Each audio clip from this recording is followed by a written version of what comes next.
예, 안녕하세요. 좋은 아침입니다. 3월 16일 월요일 새벽기도 하나님 앞에 올려드리겠습니다. 기도드립니다. 사랑이 많으신 아버지 하나님,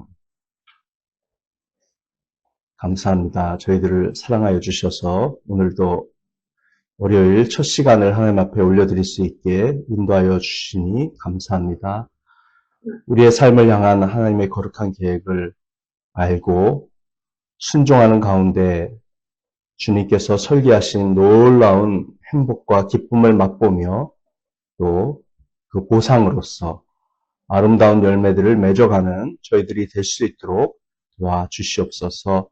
감사하며 예수님의 이름으로 기도합니다. 아멘.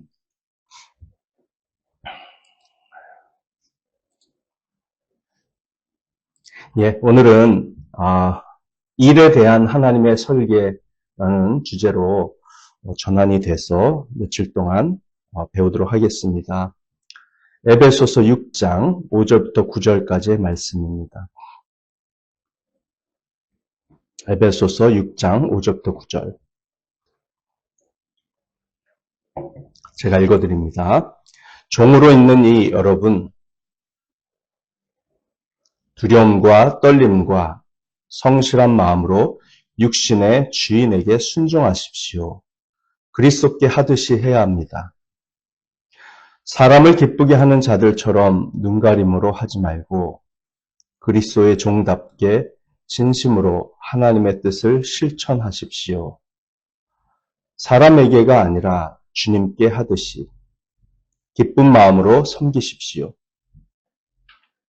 선한 일을 하는 사람은 종이든지 자유인이든지 각각 그 갚음을 주님께로부터 받게 됨을 여러분은 아십시오. 주인 된 이 여러분, 종들에게 이와 같이 대하고 위협을 그만두십시오. 그들의 주님이시요 여러분의 주님이신 분께서 하늘에 계시다는 것과 주님께서는 사람을 차별하여 대하지 않으신다는 것을 여러분은 아십시오. 아멘. 자, 이 성경 구절을 읽으시면서 여러분의 대다수가 의문을 가지셨을 것입니다. 성경의 가르침은 종과 주인의 관계를 긍정적으로 보는 것인가? 성경은 노예 제도를 지지하는가? 아니면 노예 제도를 반대하는가? 만일 성경이 노예 제도를 인정하고 지지한다면 노예 제도를 폐지하느라고 남북 전쟁을 겪으며 수많은 희생자를 냈어야 했던 미국이나 양반과 상놈 제도를 폐지하는 과정에서 국가가 망해야 했던 한국과 같은 자유민주주의 사회에 살고 있는 우리들에게는 성경의 가르침 자체가 뭔가 진부하고 부적절한 것이 아닐까? 혹은 그건 옛날 이야기에 불과하지 오늘 우리에게는 좀 먼 이야기가 아닐까? 이런 의문을 가질 수 있습니다.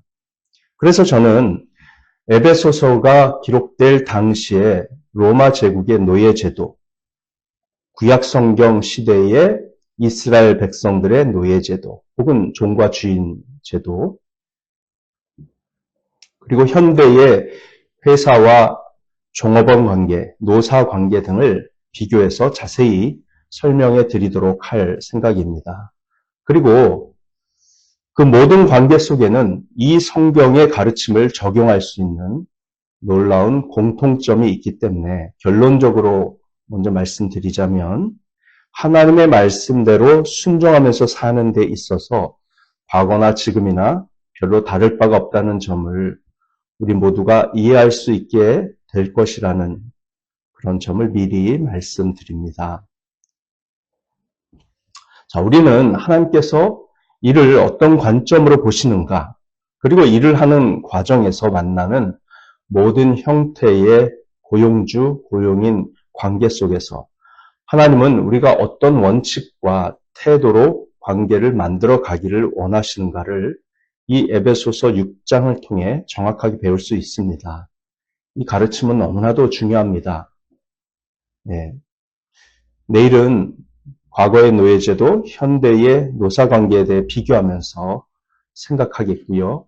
오늘은 우선 일에 대한 현실적인 문제를 좀 생각해 보면서 이 말씀이 지금 에베소 6장 5절부터 9절 말씀이 나오게 된 앞에 문맥 속에서 이것을 잘 해석을 하고 그 중요한 포인트, 핵심 가르침을 우리 마음속에 새기는 시간을 오늘 갖도록 하겠습니다.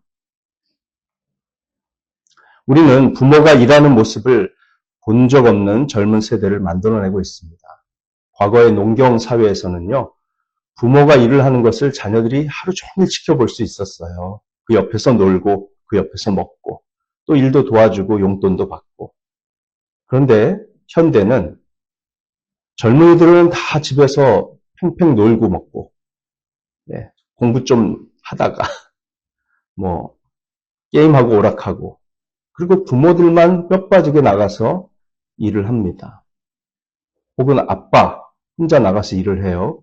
근데 대부분의 경우 개인 사업을 한다든지 회사가 바로 집 옆에 있다든지 농장을 한다든지 과수원을 한다든지 이런 형태가 아니면 대부분의 회사를 다니는 직장인들에게 있어서 자녀에게 자신이 무슨 일을 하는지를 보여줄 수 있는 부모는 거의 없습니다.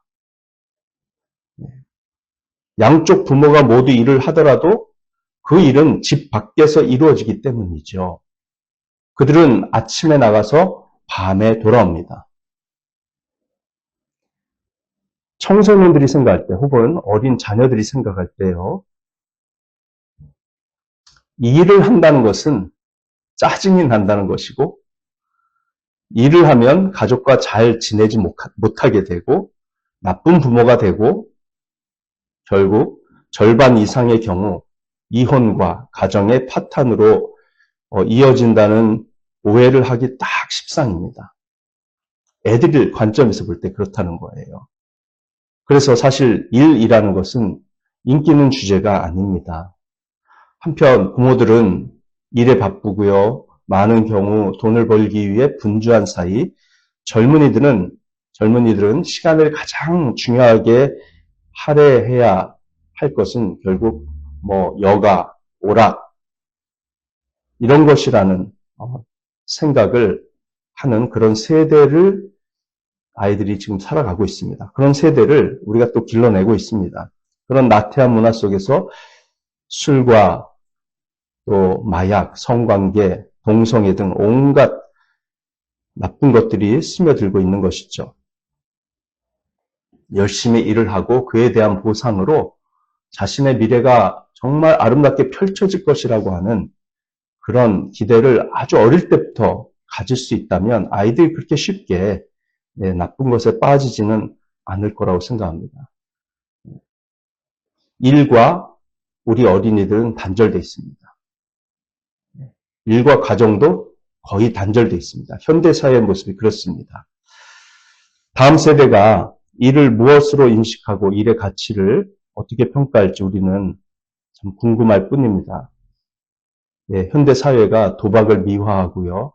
수많은 로또 상품들을 만들어내서 국가 기반 시설을 만들기 위한 재원은 확충하면서도 그 일로 인해서 폐해를 입는 수많은 사람들에 대해서는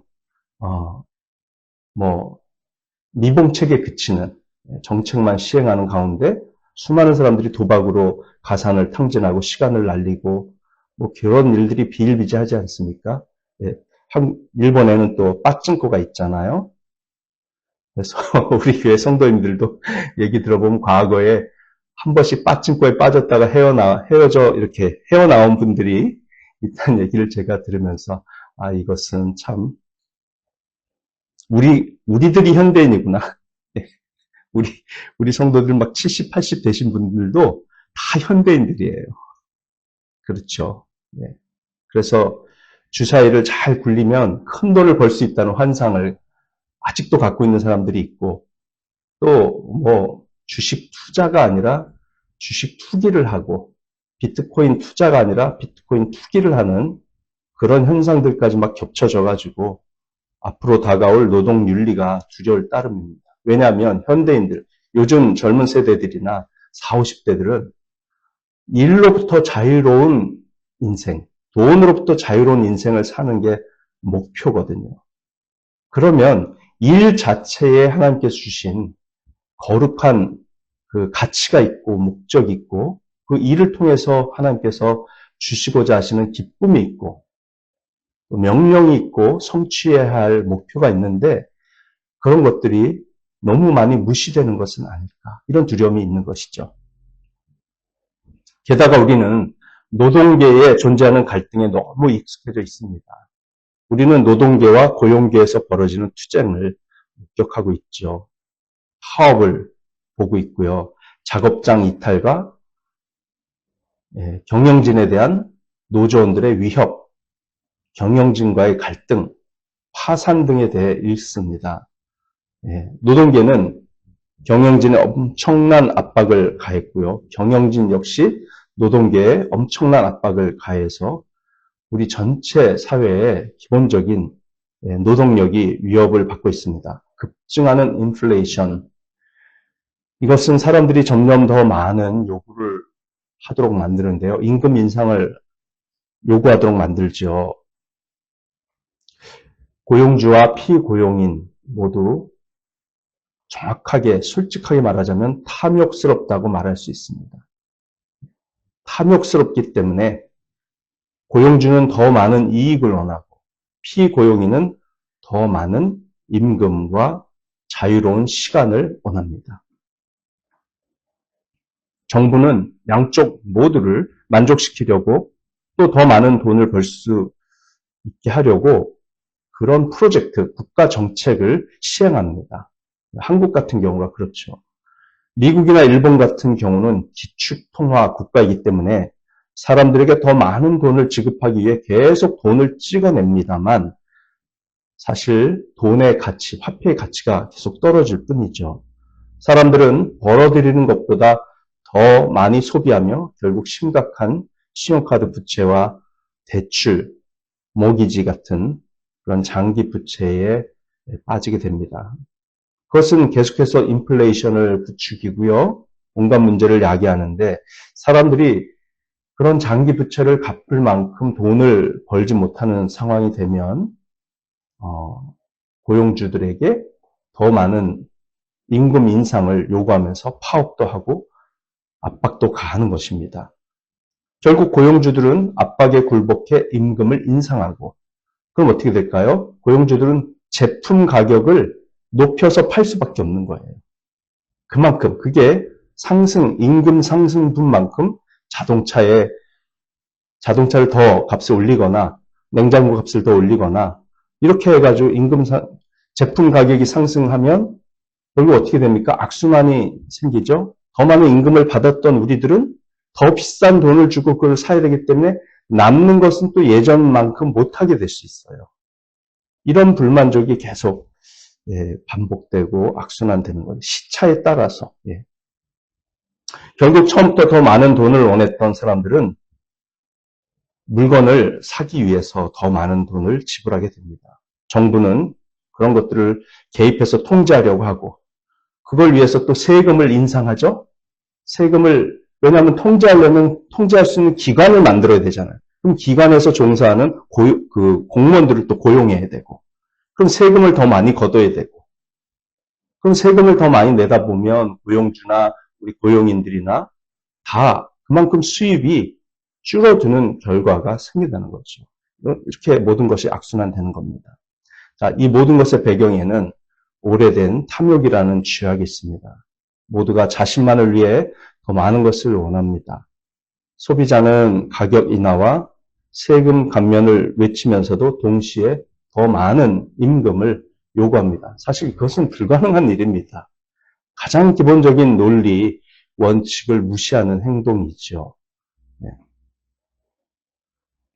자, 그래서 이런 가운데서 이런 탐욕이 서로 충돌하는 과정 속에서 살고 있는 우리가 그리스도인으로서 과연 그 탐욕의 시스템에 그대로 빨려 들어가서 우리도 사람들과 똑같이 그저 자신의 이익을 더 많이 확보하기 위한 투쟁 속에 교묘하게 자신의 본심을 감추고 그냥 착한 척 그렇게 살거나 아니면 전혀 착하지 않은 상태로 솔직하게 살거나 해야 되는 것인가? 교회에서는 그냥 거룩한 하나님의 백성으로 살고 세상에서는 누구보다도 강력하게 투쟁해서 살아남고 다른 사람들의 것을 쟁취해야지만 좋은 사람이라고 하는 그런 논리를 가지고 살아야 될 것입니다. 어떤 성도님이 그러시더라고요. 목사님, 회사에서 착한 사람은요, 다른 사람과 인간관계가 좋은 사람도 아니고, 또, 마음씨가 좋아서 남들의 이야기를 들어줄 만큼 여유가 있는 사람도 아니고요. 그냥 능력 있어서 회사에 돈 잘 벌어주는 사람이 회사에서 제일 착한 사람이에요. 그런 분위기가 일본에 팽배해 있어요. 그런 가운데 고민이 많습니다. 이런 이야기를 제가 들었습니다. 여러분, 우리가 성경적인 노동의 가치와 그 노동에 부과해 주신 하나님의 그 명예로운 면을 이해하지 못하는 것, 이것이 바로 이 사회의 근본적인 악순환의 원인이라고 생각합니다. 모든 사람들이 다 하나님을 믿고 하나님의 거룩한 뜻대로 그 회사를 운영하고 또 임금을 받으면서 일을 하거나 혹은 자기 사업을 하거나 그렇게 살아간다면 전혀 생기지 않을 문제들이 하나님을 인정하지 않고 또 하나님의 말씀대로 살지 않기 때문에 발생하는 문제들인 것이죠. 사실 돈은 중립적인 것이지만 돈에 대한 사랑, 돈에 대한 집착, 탐욕은 온갖 악의 근원이라고 성경 말씀 그대로 우리는 고백할 수 있습니다. 경제적인 어려움도 그런 악의 한 종류이죠. 그래서 이기심이라고 하는 이 죄의 문제는 상황을 더욱더 악화시킬 뿐입니다. 자, 그렇다면 점점 육체 노동으로 일을 하고 생산하고 만족감을 얻고 경제적인 보상을 받는 그런 사회에서 전혀 육체를 쓰지 않고도 많은 돈을 벌 수 있는 그런 사회로 굉장히 급격하게 바뀌어가는 이 상황 속에서 우리는 노동, 일이라고 하는 이 가치를 어떻게 바라봐야 되는가? 성경의 관점을 다시 한번 우리가 굳게 붙들지 않으면 정말 피폐한 인생을 살 수밖에 없겠구나 이런 생각도 합니다. 저는 이렇게 권하고 싶습니다. 혹시 자본을 이용해서 전혀 일을 하지 않고도 매월 꽤 충분한 수입이 발생하는 경우라 하더라도 저는 그 성도들에게 일정 시간에 노동을 하라고 권하고 싶습니다. 많이 버는 노동, 그 일이 아니라 할지라도 노동을 하라고 권하고 싶어요. 가정주부는 가사 노동으로 충분하겠지만 남자들의 경우는 당신이 아무리 많은 돈을 그냥 자본금으로 번다고 하더라도 노동을 하라고. 노동을 통해서 기쁨을 얻을 수 있고 하나님의 뜻을 발견할 수 있고 거기서 가지게 되는 인간관계를 통해 성숙해지고 또 전도도 할 수 있고 많은 그 하나님의 뜻을 실천할 수 있다고 생각하는 것입니다. 자, 오늘 읽은 에베소서 6장 이 말씀 이것은요 하나님께서 그 정하신 일과 관련된 일을 둘러싸고 있는 관계 속에서 반드시 적용해야 할 근본 원칙은 바로 상호 복종의 원칙이라는 것을 우리가 발견합니다. 상호 복종의 원칙. 일에 있어서 가장 중요한 것은 상호 복종의 원칙입니다. 다시 말하면 고용주도 고용인들의 행복과 복지와 안전을 위해서 고용인들을 섬겨야 돼요. 고용주가요. 그게 그리스도인의 자세입니다. 또 반대로 고용인들은 고용주를 위해서 섬겨야 합니다. 섬겨야 돼요. 그래야지만 하나님의 뜻을 이루어 드릴 수가 있습니다. 그래서 나 월급 받으면 끝났지 뭐 이렇게 할 수 없다는 겁니다. 자, 에베소서 6장의 맥락으로 돌아가면 이 모든 말씀의 흐름이 어디서부터 시작되냐면 에베소서 5장 21절 말씀에서 시작돼요. 그리스도를 경외함으로 서로 복종하라 그랬잖아요. 그죠? 예수님을 경외하는 마음으로 서로 복종하는 것. 그것이 바로 그리스도인의 가장 기본적인 자세인데 하나님을 경외하고 예수님이 나의 인생의 주님이시라는 사실을 계속 기억할 때 복종하는 자세로 사는 것, 그것이 하나님께서 기뻐하신 뜻이다라는 겁니다. 모든 좋은 관계의 기초에는 상호 복종이 있습니다. 우리 계속 살펴봤죠? 결혼 관계에도 상호 복종의 자세가 필요하고 부모 자녀의 관계에서도 상호 복종의 자세가 필요합니다. 지금 우리가 살펴보려고 하는 것은 노동 관계에서도 그리스도를 경외하는 가운데 서로 복종한다는 원칙이 적용돼야 된다는 것이죠. 우리가 빌립보서 2장 1절, 2절, 3절 말씀에도 보면 이렇게 나오지 않습니까? 자기 자신 것만 생각하지 말고 다른 사람들의 것을 생각하고 또 다른 사람을 자기 자신보다 더 나은 사람으로 여기라라고 하는 그런 말씀이 있습니다. 이것이 바로 결혼을 유지하는 원리이기도 하고 또 노사 관계를 유지하는 원리이기도 합니다. 자, 우리가 모든 환경에서 올바른 관계를 맺으려면 이 상호 복종, 순종의 위대한 진리를 반드시 깨달아야 합니다. 예수님께서도 우리에게 본을 보이셨죠. 예수님은 하나님과 동등된 분이시면서도 그것을 붙잡고 유지하려고 하지 않으시고 잠시이지만 비록 30여 년 이 땅에 내려오셔서 종의 형체를 취하시고 사람들과 같이 되셔서 자신을 낮추셨습니다. 그리고 죄인들을 위해서 죽기까지 순종하셨습니다. 그 죄인들은 그냥 객관적으로 봤을 때 예수님에 비하면 가치가 떨어지는 자들입니다.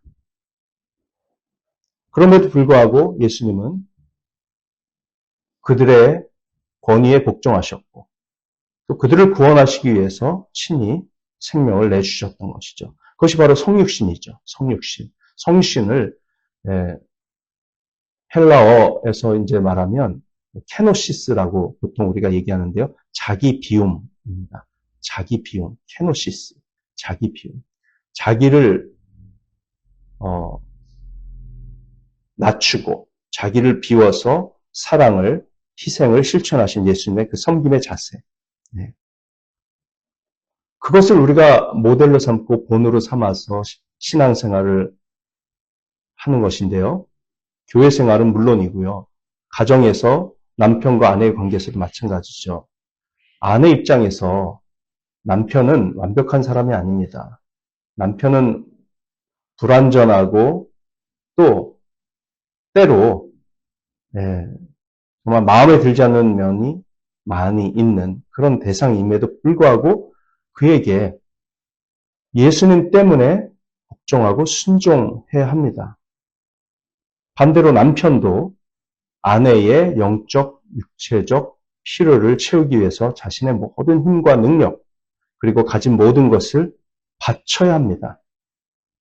자녀는 부모의 돌봄에 순종해야 하고 부모는 자녀 양육의 과정에 순종하여 자녀에게 최선의 것을 주고 그리스도 안에서 하나님을 자녀들이 알게 하기 위해 인도하는 사명을 감당해야 됩니다. 일터에서도 마찬가지라는 거죠. 이 영역에서도 상호 복종, 상호 섬김이 이루어져야 합니다. 종업원, 5절에서 종과 종업원에 대해서 말하고요. 그 다음에 9절에서 주인 혹은 고용주에 대해서도 말을 합니다. 일꾼은 그 위에 있는 자에게 복종해야 하고 그 위에 있는 자는 종업원을 위해 최선의 것을 추구함으로써 일종의 복종과 순종을 실천합니다. 이 모든 것은 정말 우리가 강조하고 싶은 것인데요. 성령으로 충만할 때 가능합니다. 성령으로 충만. 그래서 에베소서 5장 18절 술 취하지 말라. 이는 방탕한 것이니 오직 성령으로 충만함을 받으라. 여기서부터 이 모든 관계가 가능한 상호 섬김과 상호 복종, 상호 순종의 자세를 우리가 가질 수 있다는 것이죠. 그래서 우리 마음속에 찬송이 있고 감사가 있고 우리 마음속에 항상 기쁨과 은혜가 넘치는 그런 마음이 있다면 하나님으로 말미암아 예수 그리스도로 말미암아 그런 성령의 충만함과 감사, 찬송, 기쁨, 상호 복종의 자세 이 모든 것들이 우리에게 갖춰져 있다면 부부관계도 주님 뜻대로 행복하게 만들어갈 수 있고 부모 자식 관계도 또 노사 관계도 마찬가지로 그렇게 할 수 있다는 것입니다.